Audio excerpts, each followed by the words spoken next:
ప్రభు సెలవిచ్చాడు, నాకు వేరుగా ఉండి మీరేమీ సాధించలేరు, మీరేమీ చేయలేరు.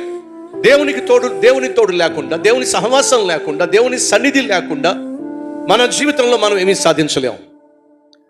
నన్ను నాశనం చేయాలని దివారాత్రములు సైతాను మన చుట్టూ తిరుగుతున్నాడు, మన గృహం చుట్టూ తిరుగుతున్నాడు, మన కుటుంబం చుట్టూ తిరుగుతున్నాడు, మన బిడ్డల చుట్టూ తిరుగుతున్నాడు.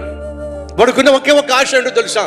మన జీవితాన్ని నాశనం చేయాలి, మన కుటుంబాన్ని నాశనం చేయాలి, మన ఆత్మీయతను నాశనం చేయాలి, పరిశుద్ధతను నాశనం చేయాలి, నీ క్యారెక్టర్ని పాడు చేయాలి, నీ కుమార్తెలను వాళ్ళ భవిష్యత్తును నాశనం చేయాలి, ఆత్మీయతను నాశనం చేయాలి, యవన ప్రాయంలో వారి జీవితాలని విచ్ఛిన్నం చేయాలి. సైతాను మన చుట్టూ కంకణం కట్టుకుని తిరుగుతున్నాడు. ఎందుకు నువ్వు భయపడుతున్నావో తెలుసా? దేవుడు నీకు తోడుగా లేడు కాబట్టి.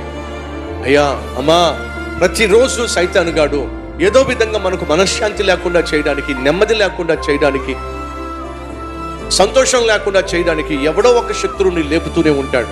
వాడిని చూసి నువ్వు బెదిరిపోకుండా, వాడిని చూసి నువ్వు భయపడకుండా ధైర్యంగా ప్రతి సమస్యను, ప్రతి సవాలు విసిరే ప్రతి మనిషిని నువ్వు ఎదుర్కోవాలి అని అంటే ఒకే ఒక మార్గం, దేవుడు నీకు తోడుగా ఉంటేనే సాధ్యం.